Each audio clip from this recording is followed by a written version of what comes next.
Bismillahirrahmanirrahim. Assalamualaikum warahmatullahi wabarakatuh. Alhamdulillahi hamdan katsiran tayyiban mubarakan fih kama yuhibbu rabbuna wa yarda. Wa usalli wa usallimu ala nabiyyina Muhammad wa ala alihi wa ashabihi wa man tabi'ahum bi ihsanin ila yaumiddin. Allahumma 'allimna ma yanfa'una wanfa'na bima 'allamtana wa zidna ilma amma ba'd. Para hadirin, ikhwah dan akhwat, jamaah pemikul mengaji yang semoga Allah muliakan kita semuanya. Alhamdulillah kita bersyukur dan memuji kepada Allah Subhanahu wa taala pada kesempatan malam hari ini Allah berikan kemudahan untuk kita kembali hadir dan duduk bersama dalam ruang meeting Zoom online dari yang diselenggarakan oleh Bumiku Mengaji dalam rangka kita bersama menyimak kajian rutin kita, agenda rutin kita majelis Jumat malam bersama guru kita Ustadz Ahmad Zainuddin Al-Banjari LC Hafizullah Ta'ala yang dimana kita akan lanjut membahas kitab bimbingan Islam untuk pribadi dan masyarakat karya Syekh Muhammad bin Jamil Zainu rahimahullahu Ta'ala dan kita masuk pada tema dosa-dosa besar bagian yang keempat. Kemudian salawat dan salam semoga senantiasa terlimpahkan, tercurahkan kepada Nabi kita Muhammad Sallallahu Alaihi Wasallam, kepada keluarga beliau, para sahabat beliau, dan juga orang-orang yang senantiasa mengikuti langkah beliau hingga hari kiamat kelak. Baik para ikhwah dan akhwat yang semoga Allah muliakan, terlampir informasi kajian kita pada malam hari ini di pembukaan barusan. Namun kami sedikit menyampaikan permohonan maaf bahwa ada terkendala kajian belum juga kunjung dimulai karena Al Ustadz ada halangan belum bisa join bersama kita. Untuk saat ini kita masih menunggu informasi dari beliau dan juga kita sambil mendoakan semoga Ustadz bisa segera join bersama kita dalam majelis pada malam hari ini. Segera ketika Ustadz nanti hadir bergabung bersama kita dalam Zoom meeting online ini akan kita mulai kajian dan kita simak faedah dan ilmu yang akan disampaikan oleh Ustadz nanti. Barakallahu fikum wa jazakumullah khairan. Mohon maaf atas kendala yang ada. Kita sambil menunggu Ustadz. Baik. Assalamualaikum warahmatullahi wabarakatuh. Bismillahirrahmanirrahim. Innal hamdalillah nahmaduhu wa nasta'inuhu wa nastaghfiruh wa na'udzu billahi min shururi anfusina wa sayyiati a'malina. Man yahdihillahu fala mudilla lahu wa man yudlil fala hadiya lahu. Ashhadu an la ilaha illallah wahdahu la syarika lah wa ashhadu anna Muhammadan 'abduhu wa rasuluh.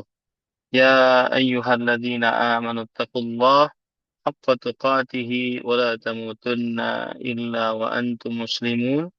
يا أيها الناس اتقوا ربكم الذي خلقكم من نفس واحدة وخلق منها زوجها وبث منهما رجالا كثيرا ونساء واتقوا الله الذي تساءلون به والأرحام إن الله كان عليكم رقيبا.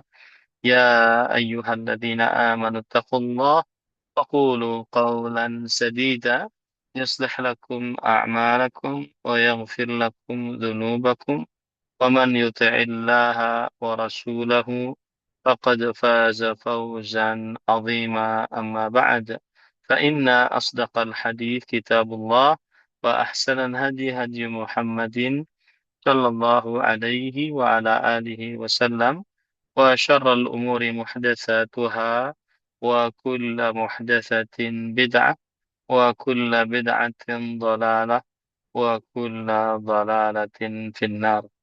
Alhamdulillah kita bersyukur pada Allah Subhanahu wa taala pada hari ini, hari Jumat, malam yang ke-28 dari bulan suci Rajab 1447 Hijriah, bertepatan dengan 16 Januari 2026. Kita kembali dimudahkan oleh Allah Subhanahu wa taala untuk duduk bersama mengkaji kitab Taujihat Islamiyah في إصلاح الفرد والمجتمع. Eh, Bimbingan Islam untuk pribadi dan masyarakat. Salawat dan salam semoga selalu Allah berikan kepada Nabi kita Muhammad Sallallahu Alaihi wa ala alihi wasallam, pada keluarga beliau, para sahabat, serta orang-orang yang mengikuti beliau sampai hari kiamat kelak. Dengan nama-nama Allah yang husna dan sifat-sifatnya yang ulia, kita berdoa, Allahumma inna nas'aluka ilman nafi'an wa rizqan tayyiban wa amalan mutaqabbala. Allahumma.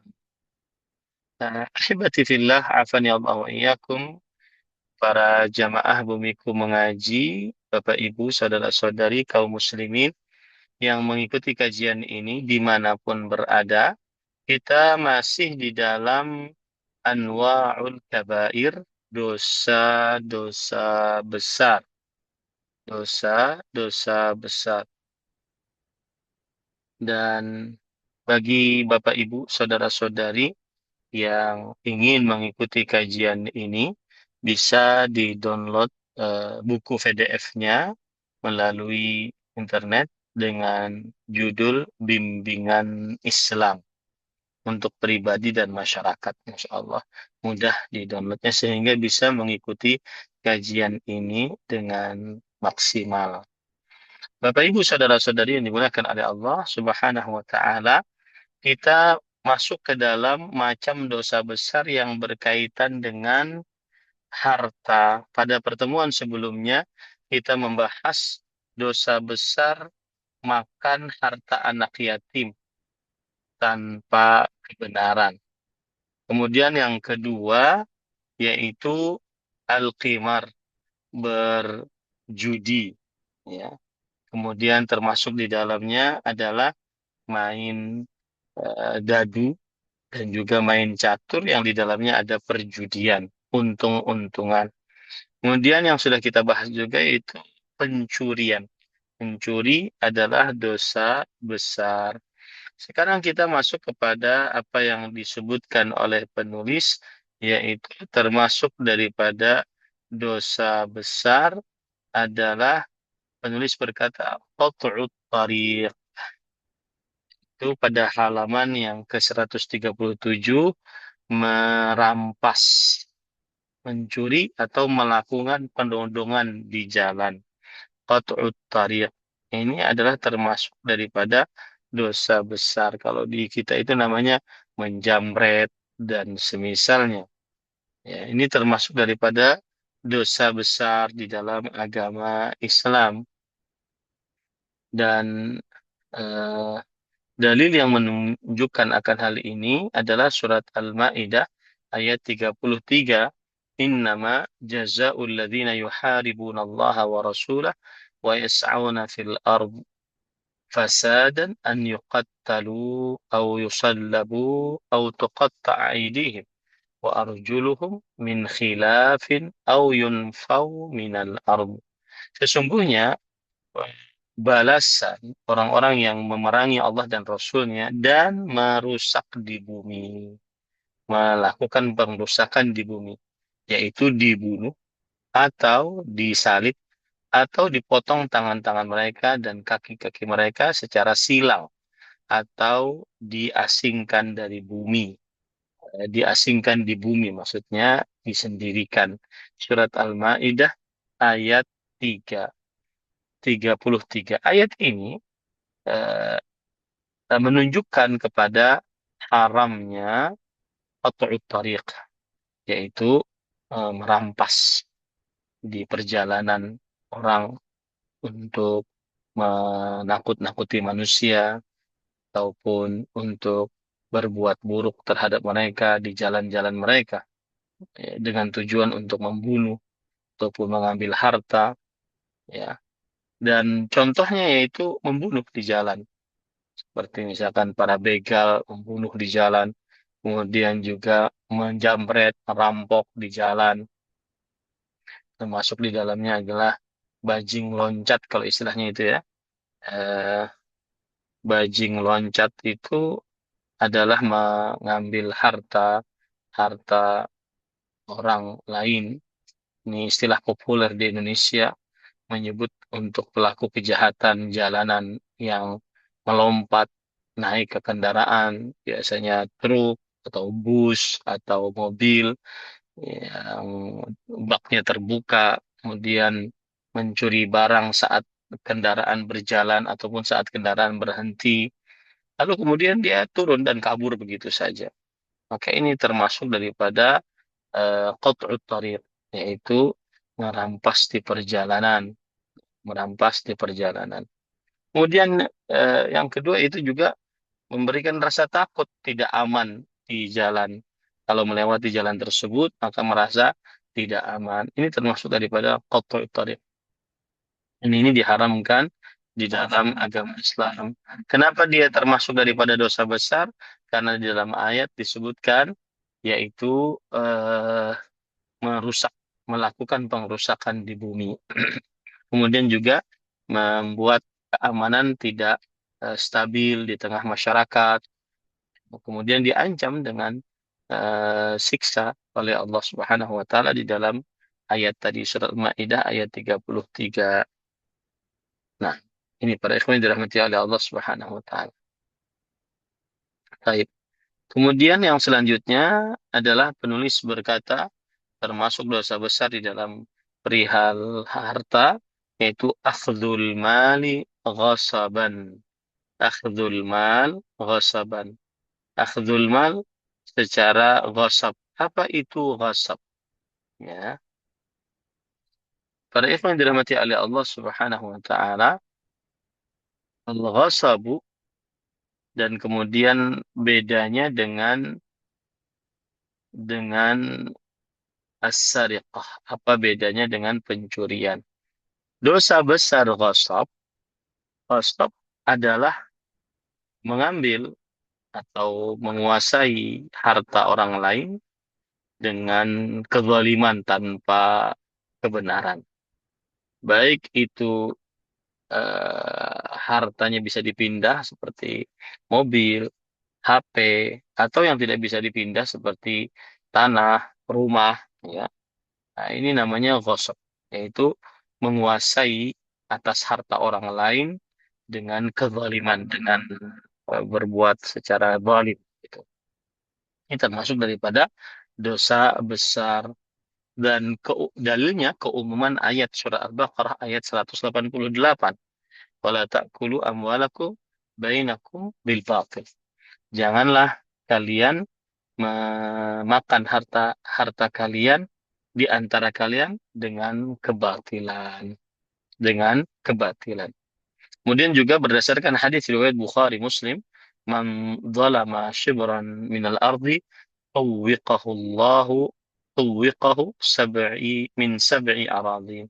Barang siapa yang mengambil satu jengkal dari tanah dengan kezaliman, Allah akan timpakan kepadanya pada hari kiamat tujuh lapisan, tujuh lapisan bumi.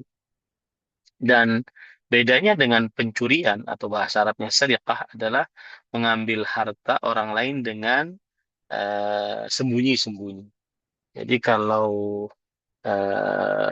ghasab itu dengan kezaliman, dengan paksaan. Kalau mencuri dengan sembunyi-sembunyi, ya, itu bedanya dengan sembunyi-sembunyi. Jadi kalau boleh dikatakan, ghasab itu adalah terang-terangan, tapi dengan kekerasan, sedangkan mencuri dengan sembunyi-sembunyi. Kemudian juga eh, ghasab itu eh,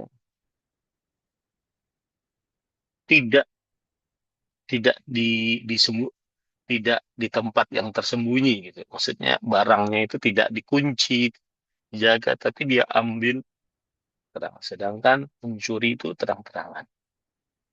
Apa? Mencuri itu dengan sembunyi-sembunyi. Tempatnya barang yang dicuri itu disimpan gitu. Itu bedanya. Kemudian juga bedanya adalah dari sisi hukum had. mencuri itu hukum hadnya itu dipotong tangannya dengan syarat-syarat ya tentunya. Kemudian sedangkan menggosok yaitu mengambil harta dengan paksa ini tidak ada hukum hadnya, tetapi dia diberikan hukuman sesuai dengan apa? Sesuai dengan keputusan pengadilan oleh hakim, sesuai dengan keputusan pengadilan oleh hakim. Kemudian mencuri itu terkenal dengan pengkhianatan secara sembunyi-sembunyi, sedangkan ghosab itu kezaliman secara terang-terangan. Dan dua-duanya harus dikembalikan, dua-duanya harus dikembalikan. Nah, baik, kemudian selanjutnya, para ikhwan yang dirahmati oleh Allah, penulis berkata, eh, wariswah. Riswah adalah dosa besar. Dan pengertian riswah, yaitu di dalam bahasa Arab adalah ma yu'ta litawassuli ila ibtali haqqin atau ihqaqi batil. Sesuatu yang diberikan untuk menggapai tujuan, membatalkan yang benar atau membenarkan yang yang batil, membatalkan yang benar, yang berhak atau memberikan kepada yang batil. Dan ini umum, baik diberikan kepada hakim, kepada pegawai, kepada penanggung jawab atau selain mereka. Ya, dan hukum riswah maupun sogokan dengan tujuannya tadi membenarkan yang salah atau menyalahkan yang benar, memberikan kepada yang tidak berhak atau membatalkan yang berhak. Nah, ini namanya riswah, ya. Dan haram dan dosa besar dengan dalil la'ana Nabi la'ana Allahul rashi wal murtashi. Allah melaknat ar-rashi wal murtashi. Ar-rashi yaitu orang yang menyogok, al-murtashi yang mengambil sogokan. Dan laknat tidak terjadi kecuali atas dosa besar. Itu pengertiannya seperti itu. Laknat tidak terjadi kecuali atas dosa besar. Nah, baik. Kemudian para ikhwan yang dirahmati oleh Allah Subhanahu wa taala, kemudian wa naqsul kaili wal mizan dan mengurangi takaran dan timbangan. Ini juga termasuk daripada dosa besar, yaitu mengurangi takaran dan timbangan. Karena yang dirahmati oleh Allah Subhanahu wa taala, Allah berfirman di dalam Al-Qur'an tentang mengurangi takaran atau timbangan. Wailul lil mutaffifin alladzina idza iktalu 'alan nasi yastawfun wa idza kaluhum aw wazanuhum yukhsirun. Yang artinya neraka wail bagi orang-orang yang eh, melakukan kecurangan, yaitu apabila mereka menjadi pembeli, ditimbang untuknya, mereka minta disempurnakan, bahkan dilebihkan. Tapi jika mereka menjadi penjual, maka mereka jika menakar atau menimbang, mereka mengurangi takaran atau timbangan mereka. Begitu surat Al-Mutaffifin ayat 1 sampai 3. Begitu juga dalam surat Al-An'am ayat 152. Allah Subhanahu wa taala berfirman, "Wa auful kaila wal mizana bil qist." Dan sempurnakanlah takaran dan timbangan dengan keadilan. Kenapa mengurangi takaran dan timbangan ini masuk dari dosa besar? Karena melanggar larangan Allah secara umum, yaitu makan harta manusia dengan kebatilan. Kemudian yang kedua, di dalamnya ada pengkhianatan. ketidakjujuran. Kemudian yang ketiga dalamnya ada penipuan. Kemudian yang keempat di dalamnya ada kezaliman. Dan ini dilakukan secara terus-menerus. Dan kemudian juga ini semua mendatangkan kehancuran dan ketidakberkahan. Makanya Rasulullah SAW bersabda, "Man ghasya falaysa minna." Barang siapa yang menipu, maka bukan dari kami.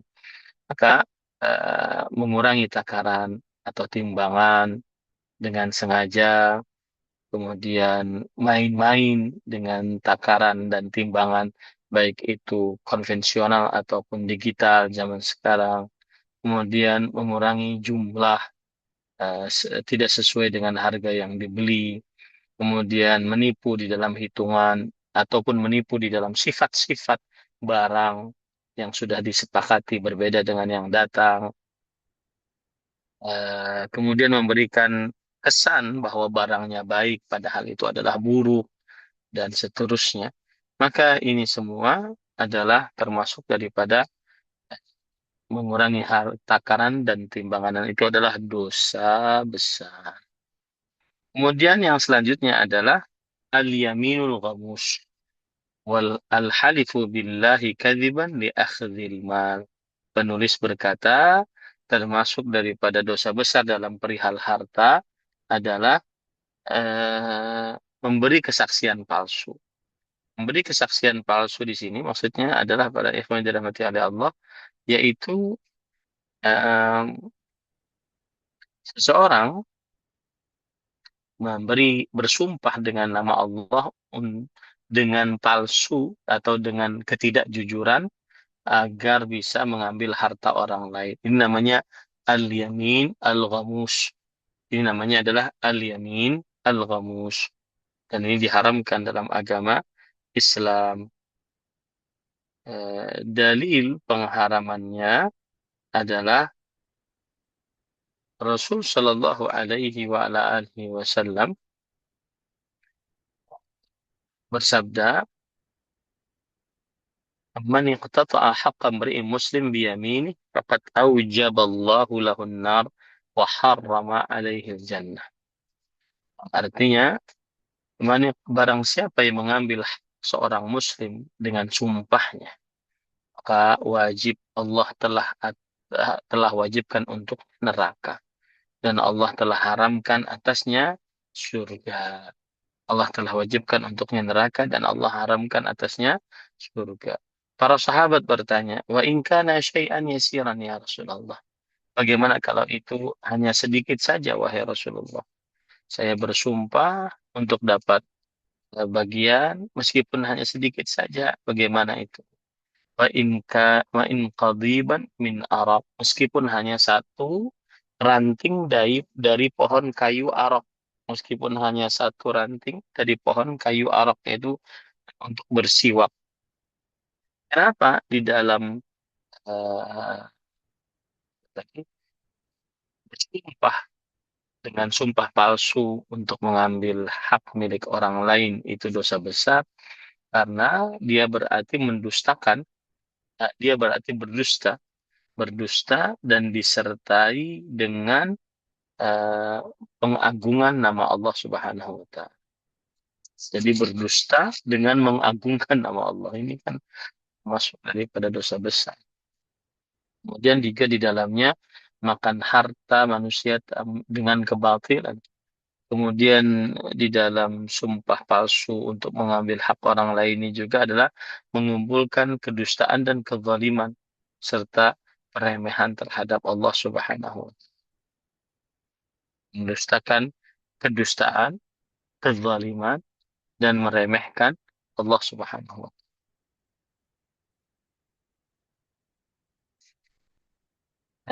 Para ikhwah yang dirahmati oleh Allah Subhanahu wa taala, termasuk daripada dosa besar yaitu wal khadi'atu fil bai'i wasyira. Al khadi'ah, menipu di dalam jual beli, ya. Al khadi'ah di dalam jual beli ini termasuk daripada apa namanya dosa besar. Dalil yang menunjukkan akan hal ini adalah yaitu Rasul Shallallahu Alaihi Wasallam bersabda, "Fan ghasyana falaysa minna." Dari riwayat Muslim. Barang siapa yang menipu kami, maka bukan dari kami. Bukan dari kami ini maksudnya dosa besar. Ulama mengatakan apabila ada hadis yang menunjukkan seperti ini, maka dia tergolong hadis yang menunjukkan kepada dosa besar. Kemudian juga hadis riwayat Bukhari Muslim, al-bayyani bil khiyar ma lam yatafarraqa. Yang artinya dua orang yang sedang berjual beli, dia di dalam pilihan. Pilihan itu maksudnya boleh melanjutkan atau tidak.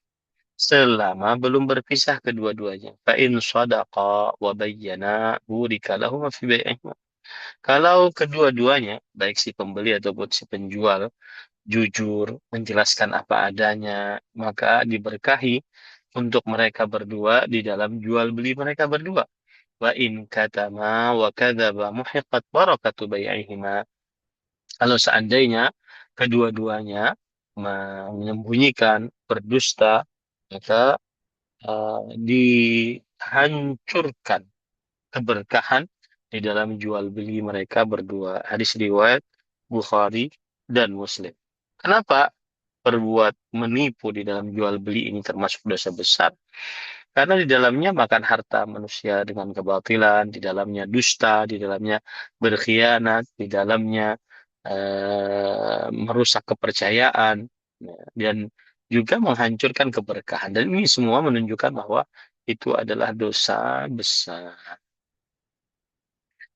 Termasuk daripada penipuan dalam jual beli yaitu menyembunyikan aib pada barang, kemudian memalsukan barang, kemudian eh, tidak tepat di dalam jumlah barang, sifat barang atau yang semisal. Ini termasuk daripada penipuan di dalam jual beli. Nah, kemudian termasuk daripada dosa besar dalam harta adalah wa'adamul wafa billah. Tidak menunaikan janji, ya, tidak menunaikan janji. Kemudian termasuk daripada dosa besar di dalam harta juga syahadatuz zur, yaitu bersaksi, bersumpah palsu atau bersaksi palsu untuk mendapatkan harta. Wal ghish, dan menipu, ini sama tadi. Wat tabdzir, dan mubadzir. Termasuk daripada dosa besar di dalam agama Islam adalah at-tabdzir, yaitu bersikap mubazir. Mubazir adalah mengeluarkan harta pada selain yang disyariatkan atau menginfakkannya, menggunakannya di dalam yang diharamkan atau menghambur-hamburkannya, menghancurkannya tanpa ada faedah yang dibenarkan oleh syariat. Meskipun hartanya banyak. Ini tidak boleh. Jadi yang namanya mubazir itu pertama menggunakan harta tidak pada yang disyariatkan atau menggunakan harta pada hal yang diharamkan atau menghambur-hamburkan harta tanpa faedah yang dibenarkan oleh syariat meskipun hartanya banyak.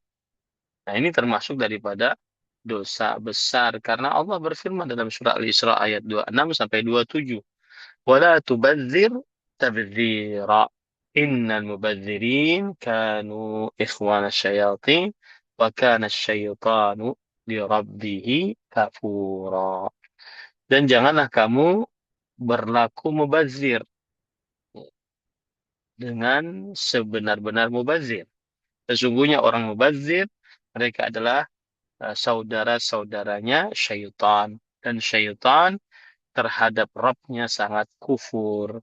Di sini Allah Subhanahu wa taala mensifati orang-orang yang mubazir bahwa mereka adalah saudara-saudaranya syaitan.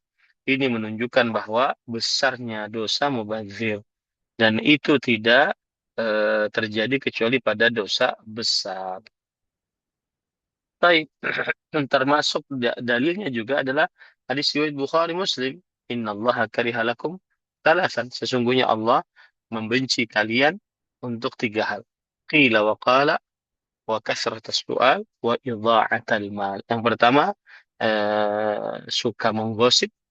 Yang kedua, suka bertanya yang tidak ada manfaatnya. Yang ketiga, menghambur-hamburkan harta. Eh, kenapa kenapa mubazir ini dosa besar? Karena di dalamnya merendahkan atau menyia-nyiakan nikmat Allah. Kemudian yang kedua di dalamnya adalah eh, me- menolong untuk melakukan kerusakan. Kemudian yang ketiga menyerupai syaitan. Nah, ini termasuk daripada dosa besar.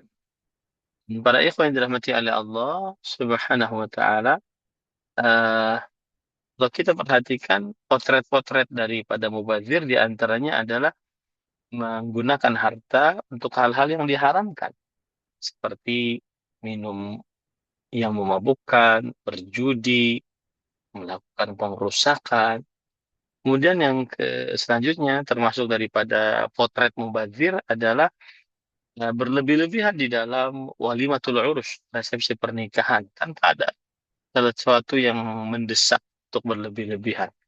Hanya perkara-perkara yang tersier, tersier, dia berlebih-lebihan. Ya, resepsi pernikahan itu adalah makanan yang dibuat karena sebab pernikahan. Tidak perlu terlalu berlebih-lebihan, berlebih-lebihan memberikan hadiah ataupun cindera mata untuk undangan yang hadir dan seterusnya. Kemudian berlebih-lebihan acaranya dan seterusnya. Ini tidak diperbolehkan dalam agama Islam. Kemudian juga termasuk di dalamnya adalah membuang-buang makanan, pakaian yang baik dia buang-buang. Ini tidak bermanfaat. Nah, ini termasuk daripada sikap mubazir. Termasuk juga membeli sesuatu yang tidak diambil manfaatnya sama sekali. Membeli sesuatu yang tidak diambil manfaatnya sama sekali. Atau termasuk di dalamnya mubazir adalah berbangga-bangga untuk konsumsi sesuatu. Berbangga-bangga untuk mengkonsumsi sesuatu atau memakai sesuatu. Jadi misalkan terlalu mewah hidupnya dari ujung rambut sampai ujung kaki terlalu mewah. Ya kadang-kadang misalkan dari atas kacamatanya saja harus ratusan juta, miliaran. Kemudian celana dalamnya harus 500 juta. Ya, misalkan, kalau ada ya. Ya. Nah ini terlalu berlebih-lebihan pada ikhwan yang dirahmati oleh Allah Subhanahu. Nah, kemudian termasuk daripada dosa besar, ya, ini sudah berapa? Baik. Termasuk daripada dosa besar adalah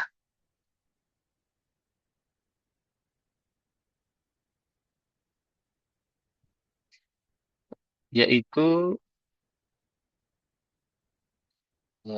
di sini disebutkan wal idrar bil wasiyah.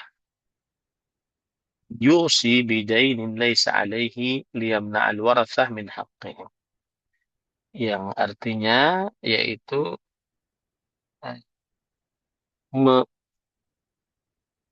wasiat palsu.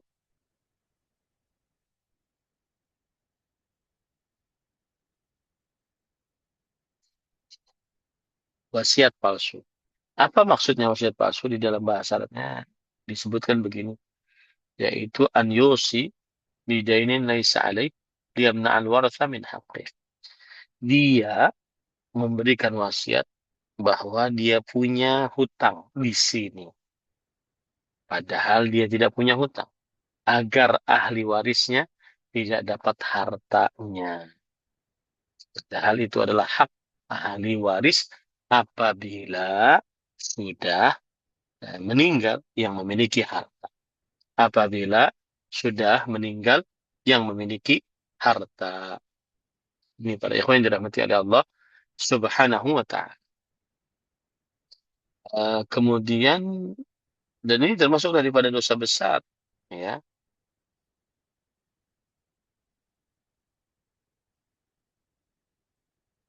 Dan potret-potretnya banyak sebenarnya. Kita ambil dalilnya dulu.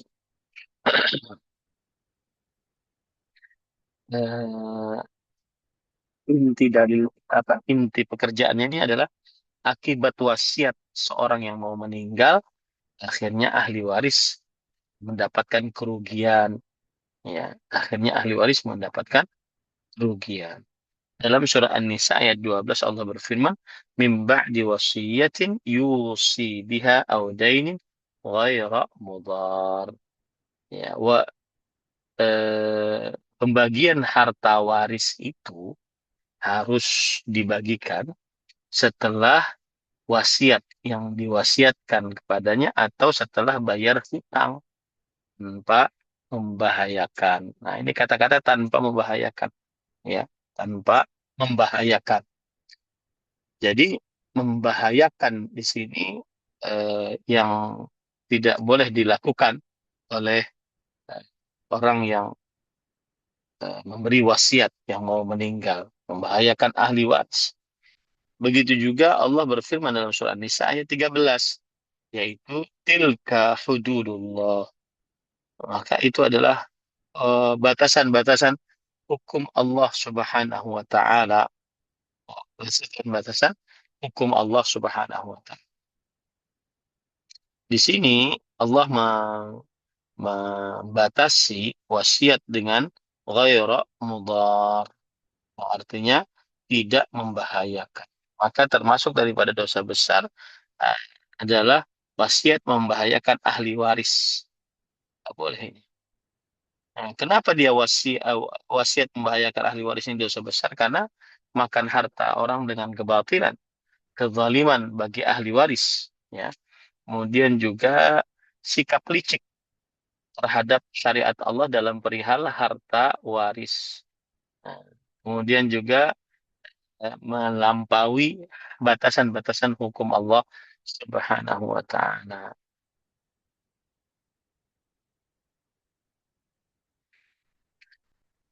Contoh-contoh daripada membahayakan ahli waris ini misalkan eh, beri wasiat kepada seorang ahli waris yang mengakibatkan ahli waris yang lain kerugian. Waris yang ini sengaja dilebihkan. Nah, ini tidak benar. Yang kedua yaitu memberi wasiat agar seseorang mendapatkan harta warisnya lebih daripada sepertiga tanpa keridhaan ahli waris. Lebih daripada sepertiga dari harta waris yang akan ditinggalkan. Tidak boleh. Kemudian yang ketiga yaitu menyembunyikan wasiat yang adil. Nah, ini termasuk daripada berbuat mudarat di dalam wasiat. Kemudian yang keempat adalah nulis wasiat, tetapi wasiatnya sebenarnya tujuannya untuk menggugurkan sebagian yang berhak untuk mendapatkan warisan. Kemudian yang kelima yaitu menekan orang yang mendapatkan wasiat agar agar orang yang mendapatkan wasiat tersebut apa namanya tertekan dan dizolimi, tertekan dan dizolimi. Nah, ini termasuk daripada dosa besar yang berkaitan dengan harta. Kemudian selanjutnya adalah kitmanus syahadah, menyembunyikan persaksian. Dia tahu yang benar tapi dia sembunyikan. Kemudian yang selanjutnya wa adamu ridha bima qasamahullah, tidak ridha dengan pembagian Allah Subhanahu wa taala. Ini dosa besar, ya. Dan orang yang ridha dengan pembagian Allah, dia orang yang paling kaya. Rasul sallallahu alaihi wasallam bersabda, "Irda bima qasamallah takun aghdan nas." Waslah dengan apa yang Allah bagi, kamu pasti menjadi manusia yang paling kaya. Kemudian yang selanjutnya lubsu dzahab lirrijal. Memakai emas bagi laki-laki ini termasuk daripada dosa besar. Ya, kenapa? Karena laki-laki diharamkan eh, memakai memakai emas. Laki-laki diharamkan memakai emas. Hal ini berdasarkan hadis riwayat Imam Abu Daud. Hurrima libasul hariri wa dhahabi ala dhukuri ummati wa uhilla wa uhillu atau wa uhilla ya li inasihim, yang artinya diharamkan memakai sutra dan emas atas laki-laki dari umatku dan dihalalkan untuk perempuan mereka. Hadis riwayat Imam Abu Daud. Rasul Shallallahu Alaihi Wasallam pernah melihat seorang lelaki memakai cincin emas. Beliau berkata, "Ya'midu ahadukum ila jamratin min narin fayaj'aluha fi yadih." Nah, apakah salah seorang dari antara kalian sengaja memakai eh, batu api lalu dia pakai di tangannya? Apa? Oh, benarkah? eh, Apakah memang dia melakukan seperti itu? Itu yang dimaksud. Berani sekali dia seperti itu melakukannya. Hadis riwayat Imam Muslim. Kemudian yang selanjutnya adalah italatus thawb wal bintal tahtal kaybaini takabburan. Yang artinya eh, memanjangkan memanjangkan celana ataupun kain bagi laki-laki di bawah dua mata kaki dalam keadaan sombong. Ya, dalam keadaan sombong. Apakah dalam keadaan tidak sombong boleh? Baik. Sebelumnya, para ikhwah yang dirahmati oleh Allah, memanjangkan pakaian, celana, sarung, atau yang semisalnya, di bawah dua mata kaki. Ini dari atas ke bawah ya, bukan dari ke bawah ke atas ya. Sehingga kaos kaki tidak masuk ke dalam. Ya, di bawah dua mata kaki. Itulah termasuk isbal. Dan itu diharamkan dan termasuk daripada dosa besar. Rasul SAW bersabda dalam hadis riwayat Bukhari, "Ma asfala minal ka'baini minal izar fafinna." Apa yang di bawah dari dua mata kaki, dari sarung, maka di dalam neraka. Hadis riwayat Bukhari. Kemudian, salah satu la yukallimuhumullah yaumul qiyamah wa la yuzakkihim wa lahum adzabun alim. Tiga orang yang tidak dibicarai oleh Allah Subhanahu wa taala pada hari kiamat. Tidak dilihat oleh Allah, tidak dibicaraai, dan tidak disucikan oleh Allah Subhanahu wa taala. Dan bagi mereka siksa yang pedih. Salah satunya adalah al-musbilu izarahu, yaitu apa namanya? Dia yang memanjangkan eh, pakaiannya lebih dari dua mata kaki. Taib. Apakah kalau melakukan isbal, dimanjangkan pakaian lebih dari dua mata kaki bagi laki-laki, itu haram karena sombongnya ataupun haram secara mutlaknya? Mau sombong diharamkan. Maka jawabannya adalah eh, haramnya secara mutlak. Pendapat yang lebih kuat bahwa memanjangkan pakaian celana di bawah dua mata kaki, eh, meskipun itu tidak sombong tetap haram. Meskipun tidak sombong tetap haram. Dan apabila dibarengi dengan kesombongan tambah haram dan tambah dosa besar. Ya, Rasul sallallahu alaihi wasallam bersabda dalam hadis riwayat Bukhari, "Man jarra thawbahu khuyala lam yanzurillah ila yaumil qiyamah." Barang siapa yang memanjangkan pakaiannya dengan sombong, maka Allah tidak melihatnya pada hari kiamat. Jadi, memanjangkan pakaian lebih dari dua mata kaki haram, mendapat diancam dengan neraka. Sedangkan kalau dengan kesombongan, maka bukan hanya diancam dengan neraka, tetapi Allah mengancam tidak melihatnya nanti pada hari kiamat. Nah, ini kan ada dosa tersendiri berarti. Ya, ada dosa tersendiri berarti. Nah, itu kira-kira yang bisa kita bincangkan pada kesempatan kali ini, dosa-dosa besar yang berkaitan dengan harta. Insya Allah pada pertemuan yang akan datang nanti kita akan membicarakan dosa-dosa besar yang berkaitan dengan eh, ibadah-ibadah. Dosa-dosa besar yang berkaitan dengan ibadah-ibadah. Nah, silahkan jika ada yang ingin bertanya. Baik Ustadz, jazakallah khair Ustadz atas nasihat, ilmu, dan faedah yang disampaikan untuk kita semuanya.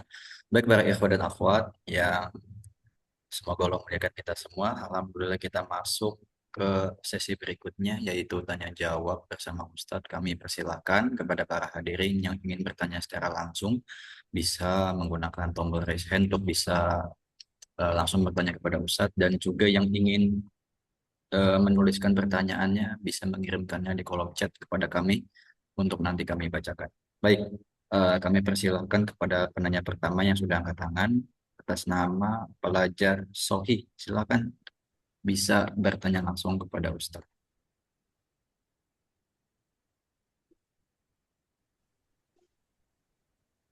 Bismillah, Assalamualaikum. Ahsanallahu ilaik, Ustaz. Barakallahu.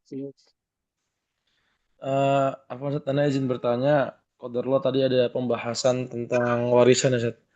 Ini Iya. terjadi di keluarga istri Ana, jadi ketika Mbah Ana itu yang sudah wafat, nah kemudian terkait dengan pembagian harta warisan itu dikuasai sama anak-anak perempuannya. Nah, menurut kesaksian dari Bapak mertua Ana ketika diundang untuk masalah warisan itu tidak ada pembahasan secara syariat, jadi langsung dibagikan begitu saja Ustadz tanpa mengkalkulasikan total keseluruhan harta dan tadi ya seperti saya bilang harusnya dilaksanakan dulu beberapa hal sebelum dibagikan. Itu untuk harta yang sudah dibagikan itu hukumnya bagaimana Ustadz? Barakallahu fiik. Yang tetap on call ya. Yang meninggal siapa? Yang meninggal mbah perempuan yang paling tua. Baik. Kalau Berarti yang masih hidup suaminya. suaminya juga udah meninggal, jadi suaminya Ya, duluan. maksudnya ketika suaminya sudah meninggal duluan. Iya. Oke. Yang meninggal yang meninggal duluan bapaknya, lalu setelah itu ibunya. Ketika ibunya meninggal, yang memiliki yang masih hidup dari anak-anaknya siapa?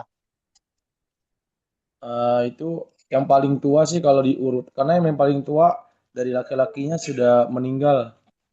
Belum ya? Yang masih hidup. Ya, ya yang masih hidup ada mertuana, bapak mertuana. Cuman Bapak qadarullah ya, laki-laki. iya Nah, laki-laki. yang lainnya. Yang lainnya selang-selangnya laki-lakinya jauh lagi di bawah. Habis mertuana itu perempuan. Baik. Yang jelas gini, jika seorang perempuan meninggal, lalu meninggalkan anak-anak, maka anak-anak tersebut yang laki-laki mendapatkan satu, yang perempuan mendapatkan setengah. Dan harus dibagi sesuai dengan yang disyariatkan oleh Allah Subhanahu wa Ta'ala. Nah, yang jadi pertanyaan dalam pertanyaan tadi adalah, apakah ketika Simbah ini meninggal atau bahkan sebelum meninggal, apakah sudah diberi wasiat atau tidak? Kalau seandainya tidak ada wasiat, maka berarti sampai mbahnya meninggal, maka berarti yang dilakukan adalah sesuai dengan pembagian warisan yang disebutkan dalam Al-Quran dan hadis Rasulullah SAW. Kalau seandainya ada wasiat sebelum meninggalnya Simbah, maka wasiat itu dikerjakan, hutang-hutang dibayarkan selama tidak membahayakan ahli waris.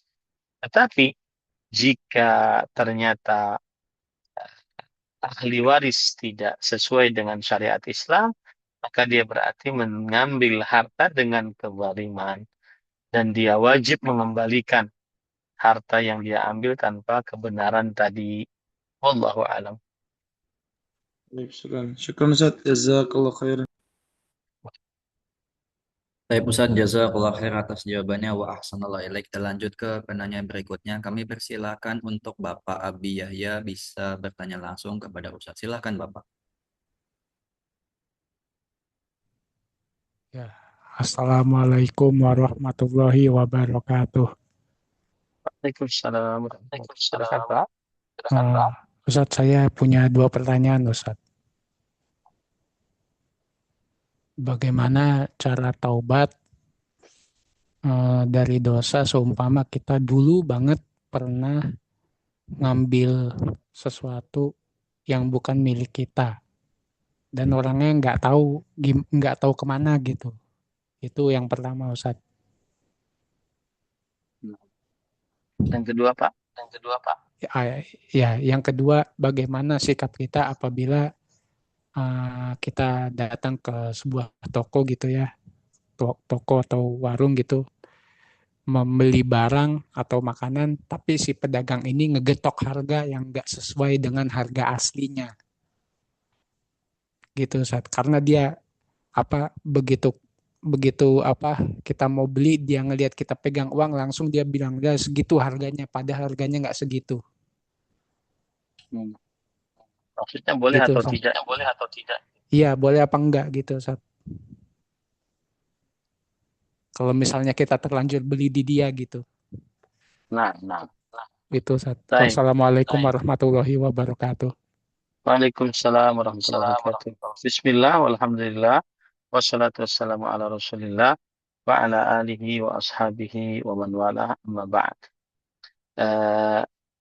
Dalam urusan barang yang dicuri, bagaimana hukum mengembalikan barang yang dicuri tersebut jika tidak dikenal orang yang memilikinya ataupun tempat orang yang memilikinya sudah tidak diketahui lagi?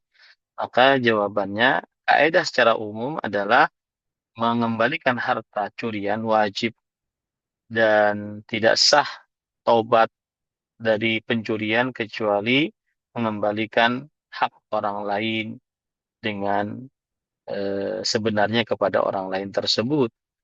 Dalam hadis riwayat Bukhari, Rasulullah SAW bersabda, "Man kanat lahu madlamah li akhihi min 'irdihi aw syai' falyatahallal minhu al-yawm."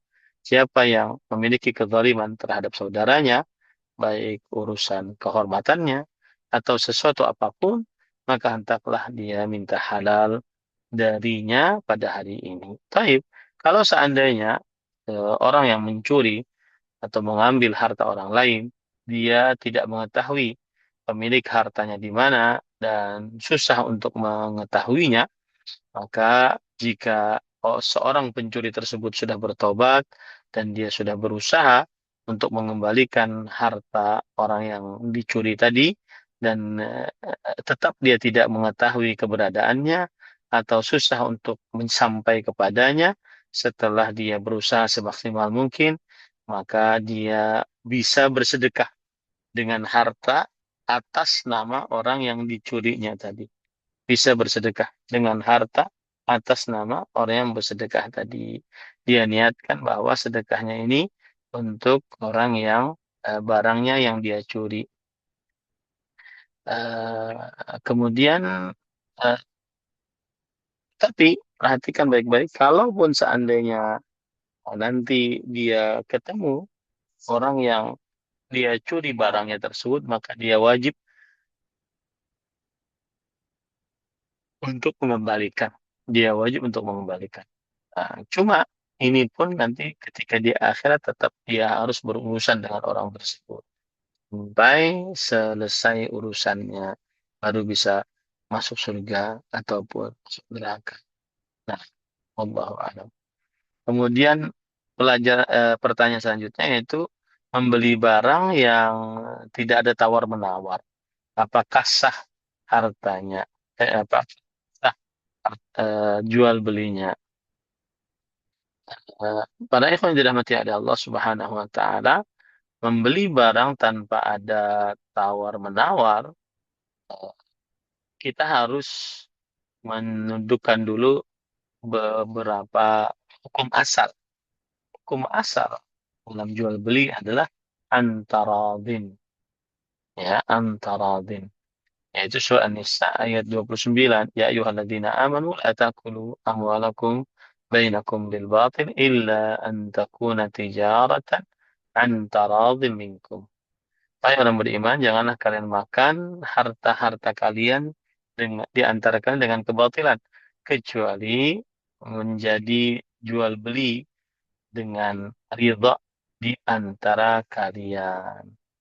Maka berdasarkan keumuman ayat ini, An-Nisa ayat 29, maka tawar-menawar bukan rukun atau bukan syarat jual beli.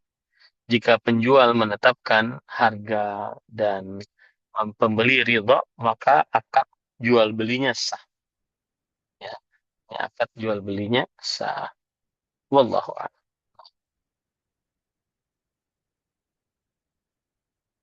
Silahkan yang lain. Jazakallah khair atas jawabannya wa ahsanal ilaik. Ada pertanyaan yang masuk di kolom chat Anda bacakan, Ustaz. Penanya mengatakan, Assalamualaikum Ustaz, saya mau tanya, apabila seseorang teman, sebut saja si Ria, nama samaran, terjerumus melakukan hubungan seks padahal belum menikah, ketika si B, salah satu teman si Ria dengar kabar tersebut, si B langsung mempercayai dan menyebarkan ke orang lain hingga dia dibenci banyak orang tanpa klarifikasi ke orang yang bersangkutan. Pertanyaannya, apakah yang dilakukan oleh si B ini termasuk dosa besar?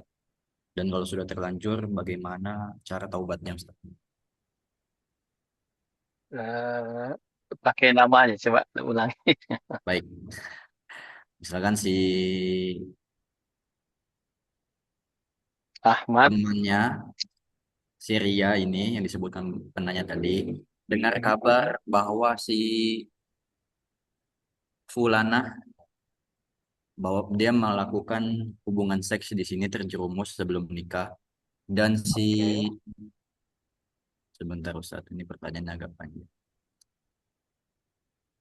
Syria menyebarkan. Iya, Syria menyebarkannya. Nah, belum belum ada klarifikasi, belum ada tabayun, namun sudah menyebarkannya. Apakah itu termasuk dosa besar? Dan jika sudah terlanjur, bagaimana cara taubatnya, Ustaz? Kalau benar apa yang dikabarkan oleh Ria, itu termasuk daripada ghibah, dosa besar ghibah. Zikruka akhaka bima yakrah, menyebutkan keburukan saudaramu tidak di hadapannya dengan yang tidak disukai oleh saudaramu tersebut. Maka itu adalah ghibah. Kalau seandainya bohong, maka itu adalah buhtan, dosa besar, dusta besar. Dan dua-duanya adalah dosa besar. Maka tidak ada maslahatnya seseorang menceritakan keburukan orang lain kecuali untuk mencari sebuah hukum ataupun sebuah proyek amar ma'ruf nahi munkar. Nah, ini beda hal. Ya, wallahu a'lam. Ustaz, ada pertanyaan yang lagi yang masuk namun agak di luar konteks, Ustaz Afwan. Silahkan. Pertanyaannya, Silahkan.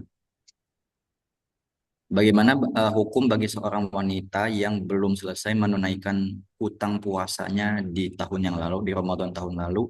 Apakah bisa ditunaikan dengan fidyah untuk sisa hutangnya, Ustaz? Karena fisik istri agak lemah. Bismillah, alhamdulillah, wassalatu wassalamu ala rasulillah. Eh, eh, Hukum mengqadha puasa Ramadan, kemudian datang Ramadan sebelumnya, dan ini disebabkan karena lemahnya seorang perempuan ini. Apa hukumnya? Apa jawabannya para ikhwan yang dirahmati oleh Allah Subhanahu wa taala? Hukum mengqadha puasa Ramadan jika datang Ramadan yang lain disebabkan karena kelemahan seorang perempuan, ya. Apakah dia boleh mengqadha, wajib tetap mengqadha ataukah dia boleh bayar fidyah?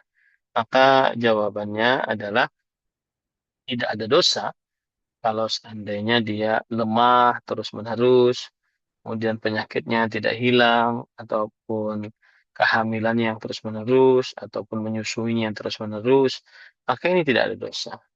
Tapi wajib baginya untuk mengqadha kalau dia sudah sanggup dan kalau seandainya dia sudah bisa untuk mengqadhanya. Nah, nah, wallahu a'lam. Ya Ustaz, pertanyaan dari penanya yang barusan Ustaz, yang tadi sebelumnya maksudnya, sepertinya belum terjawab. Bagaimana cara bertaubat dari perbuatan yang tadi Ustaz, yang dikategorikan sebagai ghibah Ghibah. dan dosa besar? Nah, Yang minta halal sebagaimana disebutkan dalam hadis tadi.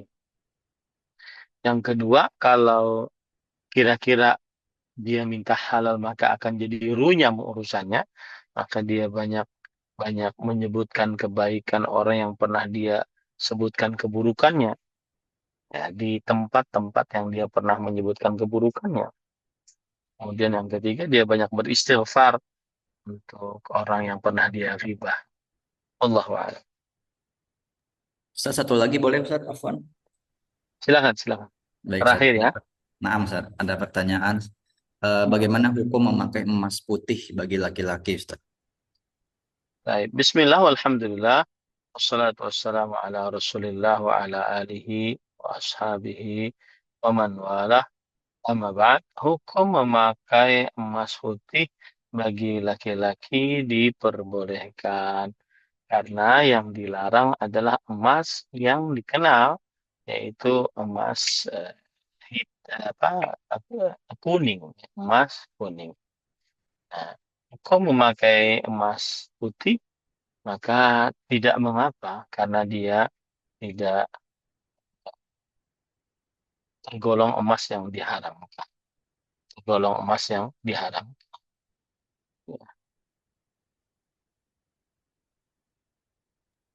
Ya, wallahu a'lam. Itu yang saya lebih condong kepadanya meskipun sebagian orang yang mengatakan dia tetap emas. Ya, dia tetap emas. Dan kalau tetap emas berarti dia tetap diharamkan. Ya. Tapi saya lebih condong kepada pendapat bahwa kalau dia emas putih maka boleh saja. Wallahu a'lam. Baik Ustaz, jazakallah khair atas jawabannya dan kami ucapkan terima kasih kepada Ustaz atas ilmunya, nasihatnya yang disampaikan pada kita semua. Kami doakan semoga menjadi jariah bagi Ustaz dan juga kebaikan bagi semua para hadirin yang mendengar. Kami mohon maaf selaku penyelenggara kajian jika ada kekurangan maupun kekhilafan selama acara berlangsung. Semoga Allah mudahkan untuk kita berjumpa kembali pada pertemuan berikutnya. Kita cukupkan wa sallallahu ala nabiyyina Muhammadin walhamdulillahi rabbil alamin. Subhanakallahumma wa bihamdika asyhadu an la ilaha illa anta astaghfiruka wa atubu ilaik. Wassalamualaikum warahmatullahi wabarakatuh. Jazakallah khair Ustaz. Barakallahu fiik Ustaz. Fadal Ustaz. Taufik, barak, jazakumullahu khairan. Barakallahu fiikum. Fiikum barakallah. Jazakumullah khair juga kepada para jamaah semuanya. Barakallahu fiik.